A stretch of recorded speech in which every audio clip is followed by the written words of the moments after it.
Bentley, there was a point during the season where I actually thought you were maybe our greatest asset for our entire team.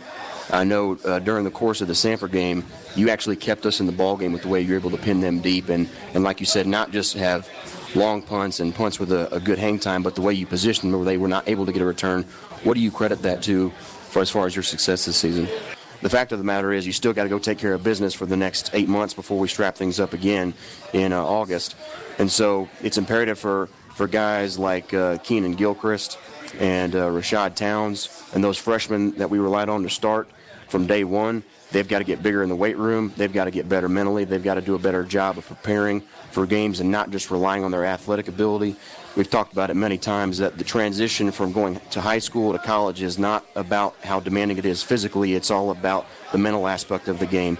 And then we've got to get bigger up front, and that's part of recruiting, and that's part of what we do in the offseason in the weight room. So just continue to grow and progress as we start to play tougher competition with the Sun Belt going forward. But you certainly have to like what you saw those last 4 or 5 ball games from our entire team. You're absolutely right, Colin. Last year, anytime you have a center and a guard next to each other, and each of them are 5'10" and weigh about 240 and 250, you're definitely going to have problems moving the football on the ground, especially when you consider our defensive line. Chris Aiken, Dan Wiley, those guys are 6'2", 6'1", and both well over 300 pounds and just monsters in the middle.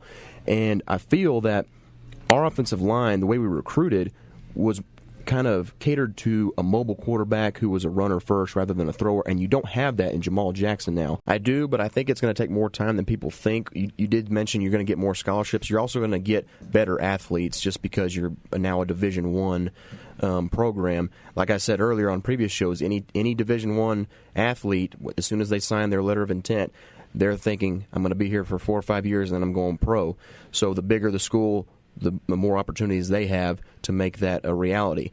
However, I don't see ASU jumping up anytime soon, really. Coach Moore doesn't want to do that. He wants to stay where we're going to be winning 10 ball games every year and have a chance to compete for a national championship.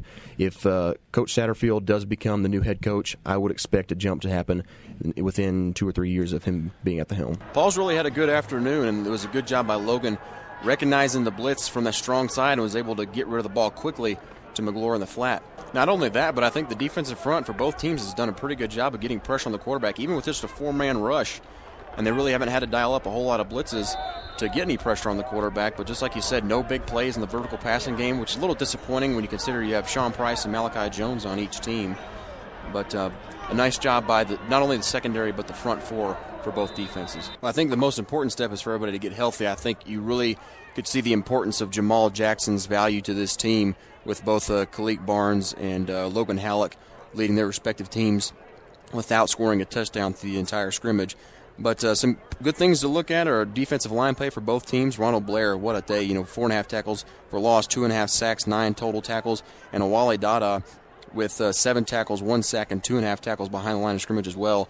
Really good to see that front four for both teams playing well with Nate Woody's new defense and no big plays given up, so I'm sure Coach Woody is going to like seeing that when he breaks down the tape.